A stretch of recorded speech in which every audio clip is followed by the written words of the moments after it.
എല്ലാ മംഗളകാര്യങ്ങൾക്കും ജ്യോത്സ്യം നോക്കുന്നവരാണ് നമ്മൾ മലയാളികൾ. പ്രത്യേകിച്ചും പഴയ തലമുറയിലുള്ളവർ. കുടുംബത്തിൽ ഒരു വിവാഹം നടക്കുന്നതുമായി ബന്ധപ്പെട്ട പെണ്ണു കാണൽ മുതൽ ആ ദമ്പതികളുടെ ജീവിതത്തിലെ പല പല ഘട്ടങ്ങളിലും ജ്യോതിഷമാണ് കാര്യങ്ങൾ തീരുമാനിക്കുന്നത്. വിവാഹം എപ്പോൾ നടക്കണം, എത്ര മണിക്ക് നടക്കണം, വിവാഹം എവിടെ വച്ച് നടക്കണം, ഏതെങ്കിലും ആഡിറ്റോറിയത്തിൽ വച്ച് വിവാഹം നടന്നാൽ തിരിച്ചു വീട്ടിൽ കയറുന്ന സമയം, തുടർന്ന് അങ്ങോട്ടുള്ള പല കാര്യങ്ങൾക്കും ഒടുവിൽ അവർക്കുണ്ടാകുന്ന കുട്ടിയുടെ നൂലുകെട്ടിന് വരെ ജ്യോത്സ്യവും അതുവഴി സമയവും നോക്കി ചെയ്യുന്നവരാണ് നമ്മൾ. അത് നമ്മുടെ ഒരു ശീലമാണ്. ജ്യോതിഷശാസ്ത്രം ഒരു പഠന വിഷയമായതുകൊണ്ട് തന്നെ വിശ്വാസികൾ ഏറെയുള്ള മലയാള സമൂഹത്തിൽ അത് വളരെയേറെ സ്വാധീനം ചെലുത്തുന്നുണ്ട്. പണ്ട്, അതായത് ഇൻ്റർനെറ്റും മൊബൈൽ ഫോണും ഒന്നും പ്രചാരത്തിൽ ആകാത്ത കാലത്ത് ജ്യോതിഷം ഉപയോഗിച്ചിരുന്നത് നമ്മൾ നേരത്തെ പറഞ്ഞതുപോലെ സമയം കുറിക്കൽ, മുഹൂർത്തം നോക്കൽ, പഞ്ചാംഗം ഗണിക്കൽ, ജാതകം എഴുതൽ തുടങ്ങിയ കാര്യങ്ങൾക്കായിരുന്നു. എന്നാൽ പിൽക്കാലത്ത് ഇൻ്റർനെറ്റും മൊബൈൽ ഫോണും ജനങ്ങളെ സ്വാധീനിച്ചു തുടങ്ങിയ സമയത്ത് ചില ജ്യോത്സ്യന്മാർ ഒരു പുതിയ പരിപാടിയുമായി രംഗത്തിറങ്ങി. അതായത് പ്രവചനങ്ങൾ. ഉദാഹരണത്തിന് 2026 നടക്കാൻ പോകുന്ന 10 സംഭവങ്ങൾ മുൻകൂട്ടി പ്രവചിക്കുക, ഇപ്പോൾ നടന്നുകൊണ്ടിരിക്കുന്ന ഇറാൻ-ഇസ്രായേൽ യുദ്ധം എപ്പോൾ തീരുമെന്ന് പ്രവചിക്കുക, ആ യുദ്ധത്തിൽ എത്ര പേർ കൊല്ലപ്പെടുമെന്ന് പ്രവചിക്കുക, അതിലാര് ജയിക്കുമെന്ന് പ്രവചിക്കുക. അങ്ങനെ സമൂഹത്തിൽ നടക്കുന്ന എന്ത് കാര്യങ്ങൾക്കും പ്രവചനം എന്നുള്ള ഒരു സംഗതി കൂടി എത്തിയതോടെ ജ്യോതിഷം ഒരു ത്രില്ലിംഗ് സ്വഭാവത്തിലേക്ക് മാറി. ഇത് പറഞ്ഞപ്പോൾ പെട്ടെന്ന് എൻ്റെ ഓർമ്മയിലേക്ക് വരുന്ന ഒരു സംഗതിയുണ്ട്. 2020 തുടക്കത്തിലാണ്. ലോകത്തോടൊപ്പം നമ്മുടെ കേരളത്തിലും കോവിഡ് പടർന്നു പിടിച്ചു തുടങ്ങി സമയം. അന്ന് സമൂഹ മാധ്യമങ്ങളിൽ അത്യാവശ്യം പ്രശസ്തനായിരുന്നു ഒരു ജ്യോത്സ്യൻ. പുള്ളിയുടെ പേര് കലിയുഗ ജ്യോത്സ്യൻ എന്നോ അങ്ങനെ എന്തോ ആണ്. അദ്ദേഹം ഒരു പ്രവചനം നടത്തി. കൊറോണ എന്ന COVID-19 ഈ ലോകത്ത് എന്നുവരെ നിലനിൽക്കും എന്നുള്ളതും ആ മഹാമാരിയിൽ എത്ര പേർ മരിക്കും എന്നുള്ളതും. 2019 ലോകത്ത് നടന്ന പല കാര്യങ്ങളും ഇദ്ദേഹം മുൻപേ പ്രവചിച്ചിട്ടുണ്ട് എന്നാണ് അന്ന് സമൂഹ മാധ്യമങ്ങളിലൂടെ പുള്ളി അവകാശപ്പെട്ടത്. എന്തായാലും കോവിഡ് പ്രവചനം വലിയ രീതിയിൽ ശ്രദ്ധിക്കപ്പെട്ടു. കാരണം രാജ്യത്ത് ലോക്ക്ഡൗൺ പ്രഖ്യാപിച്ചതുകൊണ്ട് ഭൂരിപക്ഷം ജനങ്ങളും പണിക്ക് പോകാതെ വീടിനുള്ളിൽ കുത്തിയിരുന്ന് മൊബൈലിനെ മാത്രം ആശ്രയമായി കണ്ട സമയമായിരുന്നു അത്. പക്ഷേ ഈ പറയുന്ന ജ്യോത്സ്യൻ പറഞ്ഞ പ്രവചനവുമായി യാതൊരു തരത്തിലും ബന്ധമില്ലാത്ത ഒരു യാഥാർത്ഥ്യമാണ് ആ സമയത്ത് സംഭവിച്ചത്. പുള്ളി പ്രവചിച്ച സമയത്തല്ല ഈ മഹാമാരിയുടെ തീവ്രത ഇല്ലാതായത്. മാത്രമല്ല, ഇദ്ദേഹം പ്രവചിച്ച മരണസംഖ്യയേക്കാൾ 50 മടങ്ങെങ്കിലും അധികമായിരുന്നു യഥാർത്ഥ മരണസംഖ്യ എന്നുള്ളത് മറ്റൊരു സംഗതി. ഏകദേശം ഒരു വർഷം മുൻപ്, അതായത് 2014 ലോക്സഭാ തിരഞ്ഞെടുപ്പ് നടക്കുന്നതിന് മുൻപ് കേരളത്തിൽ BJP അക്കൗണ്ട് തുറക്കുമോ എന്ന കാര്യത്തിൽ പ്രവചനവുമായി വീണ്ടും ഈ പറയുന്ന ജ്യോത്സ്യൻ രംഗത്തെത്തിയത് ഞാൻ കണ്ടിരുന്നു. അന്ന് പുള്ളി പറഞ്ഞത് BJP അക്കൗണ്ട് തുറക്കാൻ സാധ്യതയില്ലെന്നാണ്.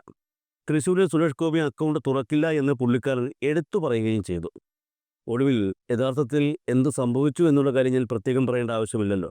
അതായത് ഞാൻ പറഞ്ഞു വന്നത്, ജ്യോത്സ്യൻ നോക്കുന്ന ആ ഒരു കർമ്മത്തിൽ നിന്നും ജ്യോത്സ്യന്മാർ പ്രവചനത്തിലേക്ക് വഴിമാറിയപ്പോഴാണ്, അത് എല്ലാവരും അല്ല കേട്ടോ, പ്രശസ്തി ആഗ്രഹിക്കുന്ന ജ്യോത്സ്യന്മാരെ മാത്രമാണ് അങ്ങനെ മാറുന്നത്.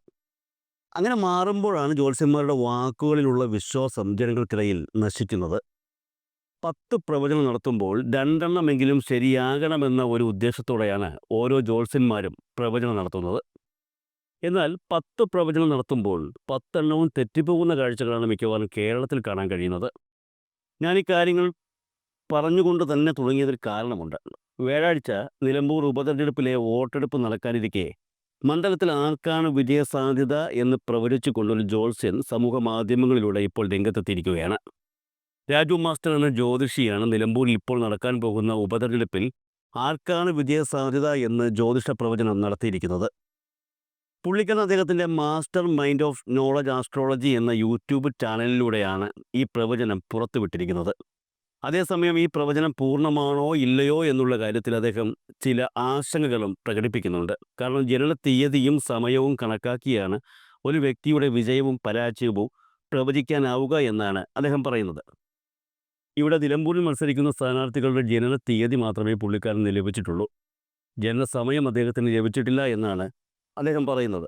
ഗൂഗിളിൽ നിന്നുള്ള വിവരങ്ങളുടെ അടിസ്ഥാനത്തിലാണ് താൻ പ്രവചനം നടത്തുന്നതെന്നും അത് പ്രിയപ്പെട്ടവർ മനസ്സിലാക്കണമെന്നും ആദ്യമേ ബോധിപ്പിച്ചുകൊണ്ടാണ് ഇദ്ദേഹം നിലമ്പൂർ ഉപതെരഞ്ഞെടുപ്പിൽ ആർക്കാണ് വിജയസാധ്യത എന്നുള്ള തൻ്റെ പ്രവചനം വെളിപ്പെടുത്തിയിരിക്കുന്നത്. 1979 മെയ് മാസം 27-ാം തീയതി ഞായറാഴ്ച ദിവസമാണ് M. സ്വരാജ് എന്ന സ്ഥാനാർത്ഥി ജനിച്ചത് എന്നാണ് രാജു മാസ്റ്റർ പറയുന്നത്. ഗൂഗിൾ പറയുന്നത് ഈ ദിവസമാണ് സ്വരാജ് ജനിച്ചത് എന്നാണ്. അക്കാര്യം മുൻനിർത്തിയാണ് താൻ കാര്യങ്ങൾ പറയാൻ പോകുന്നതെന്നും അദ്ദേഹം പറയുന്നു. ഞായറാഴ്ച ദിവസമാണ് സ്വരാജ് ജനിച്ചത്. അങ്ങനെയാണെങ്കിലും മകയിര നക്ഷത്രത്തിലാണ് സ്വരാജ് ജനിച്ചതെന്നും മകയിര നക്ഷത്രം 2 കൂറിൽ പെടുന്നതാണെന്നും അദ്ദേഹം ചൂണ്ടിക്കാട്ടുന്നു. ആദ്യത്തെ 2 പാദങ്ങൾ ഇടവക്കൂറിനും പിന്നീടുള്ള 2 പാദങ്ങൾ മിഥുനക്കൂറിനുമായിട്ടാണ് ഈ പറയുന്ന മകയിരം നക്ഷത്രം കിടക്കുന്നത് എന്ന് അദ്ദേഹം പറയുന്നുണ്ട്. എന്നാൽ സ്വരാജ് ജനിച്ച സമയം ഏതാണെന്ന് അറിയില്ല. സമയം അറിയാത്തത് കൊണ്ട് ഏതാണെന്ന് കണ്ടുപിടിക്കാൻ വേണ്ടി അദ്ദേഹത്തിൻ്റെ വ്യക്തിത്വത്തെക്കുറിച്ച് നമുക്കൊന്ന് ചിന്തിച്ചു നോക്കാമെന്നും ജ്യോതിഷി പറയുന്നുണ്ട്. എന്തായാലും സ്വരാജ് ജനിച്ച സമയത്ത് 11-ലായിരുന്നു ചൊവ്വ എന്നും ജ്യോതിഷി വ്യക്തമാക്കുന്നു. കാരണം 11-ൽ ചൊവ്വ നിൽക്കുന്ന സമയത്ത് ജനിക്കുന്ന ഒരു വ്യക്തിക്ക് മാത്രമേ രാഷ്ട്രീയത്തിൽ കൂടി ശോഭിക്കാൻ കഴിയൂ എന്നാണ് പുള്ളിക്കാരൻ ഇതിനനുബന്ധമായി പറയുന്നത്. ഇങ്ങനെ കണക്ക് കൂട്ടിയെടുക്കുമ്പോൾ പുള്ളിക്കാരൻ്റെ നക്ഷത്രം മിഥുനക്കൂറിൽപ്പെട്ട മകയിരം നക്ഷത്രമാണെന്ന് താൻ കണ്ടുപിടിച്ചു എന്നും ഈ പറയുന്ന രാജു മാസ്റ്റർ വ്യക്തമാക്കുന്നു. പിന്നെയും കുറേയേറെ കാര്യങ്ങൾ പുള്ളിക്കാരൻ പറയുന്നുണ്ട്. അദ്ദേഹം ജനിച്ച സമയത്ത് 2-ൽ വേഴം ഉച്ചനായിട്ട് നിൽക്കുന്നു. അങ്ങനെ വരുമ്പോൾ അദ്ദേഹത്തിന് സ്വത്തുവകകൾ, വീട്, വസ്തു, വാഹനം, ഭൂമി, ഭൂസ്വത്തുക്കൾ ഒക്കെ വന്നു ചേരുവാൻ സാധ്യതയുണ്ടെന്നും അധികാരമുള്ള പദവിയിൽ എത്തിച്ചേരുവാൻ സാധ്യതയുണ്ടെന്നും പുള്ളിക്കാരൻ പറയുന്നുണ്ട്. എം സ്വരാജ് ജനിച്ച സമയത്ത് ചൊവ്വ 11-ലാണ് നിന്നതെന്നും 2-ൽ വേഴവും നിന്നു എന്നും പുള്ളിക്കാരൻ വ്യക്തമാക്കുന്നുണ്ട്. എന്നാൽ ചന്ദ്രൻ ബലമില്ലാത്ത ഒരു ചന്ദ്രനായിരുന്നത് കൊണ്ട് അദ്ദേഹത്തിന്, അതായത് സ്വരാജിന്, രാഷ്ട്രീയ രംഗത്ത് കൂടുതലൊന്നും തിളങ്ങാൻ പറ്റിയിട്ടില്ല എന്നുള്ളതും ഇദ്ദേഹം ചൂണ്ടിക്കാണിക്കുന്നുണ്ട്. ഇനി PV അൻവറിൻ്റെ കാര്യത്തിലേക്ക് വന്നാൽ, അൻവർ ജനിച്ചത് 1967 മെയ് മാസം 26-ാം തീയതിയിലാണ് എന്നാണ് ഇദ്ദേഹം പറയുന്നത്. അതുകൊണ്ട് തന്നെ അൻവറിൻ്റെ നക്ഷത്രം പൂരാടമാണെന്നും ഈ നക്ഷത്രം ധനുക്കൂറിൽപ്പെട്ട ഒരു നക്ഷത്രമാണെന്നും അദ്ദേഹം തൻ്റെ പ്രവചനത്തിൽ പറയുന്നുണ്ട്.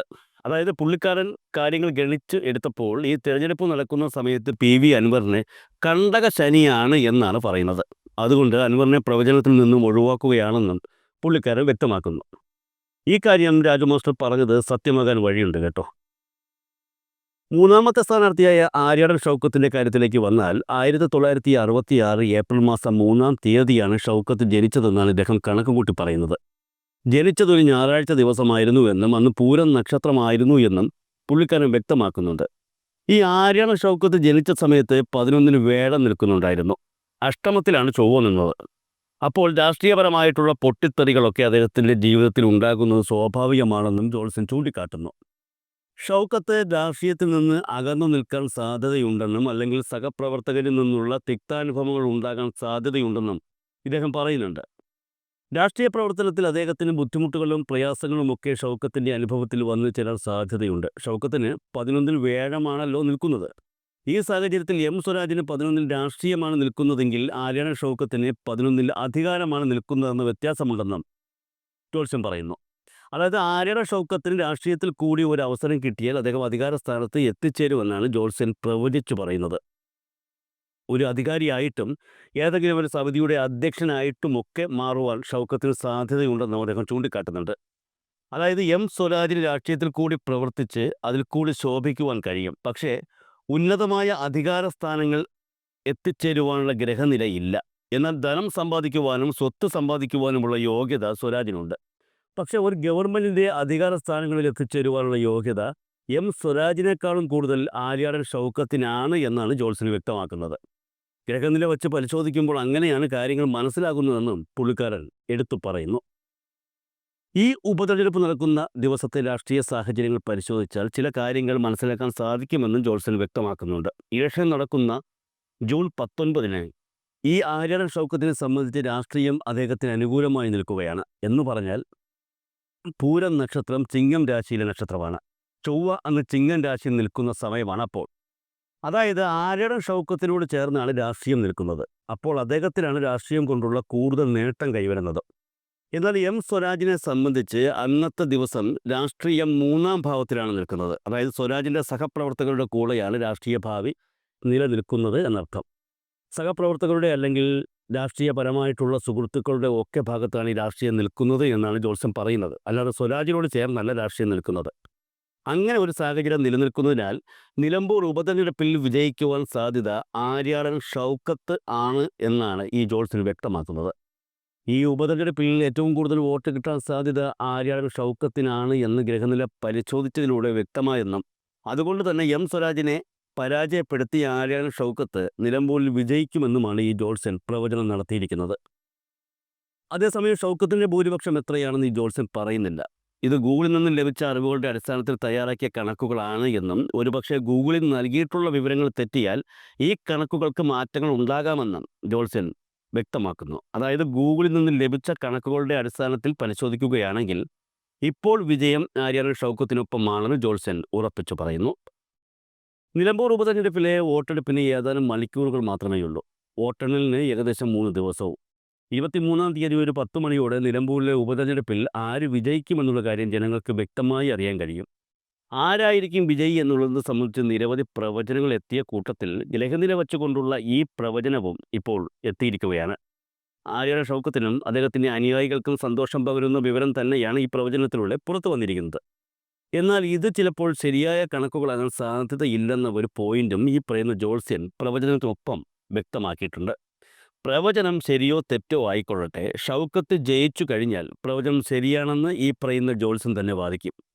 ഷൗക്കത്ത് പരാജയപ്പെടുകയും സ്വരാജ് മണ്ഡലത്തിൽ വിജയിക്കുകയും ചെയ്താൽ ജനനത്തീയതിയിൽ തെറ്റ് വന്നു കാണുമെന്ന സംശയം പുള്ളിക്കാരൻ ഉയർത്തുകയും ചെയ്യും. എന്തായാലും ഒരു 2-3 ദിവസം കൂടി കാത്തിരുന്നാൽ ഈ പറയുന്ന ചൊവ്വയും വ്യാഴവും ബുധനും ഒന്നുമില്ലാതെ കൃത്യമായ വിജയി ആരാണെന്നും അദ്ദേഹത്തിന് ലഭിച്ച ഭൂരിപക്ഷം എത്രയാണെന്നും നമുക്ക് അറിയാൻ കഴിയും.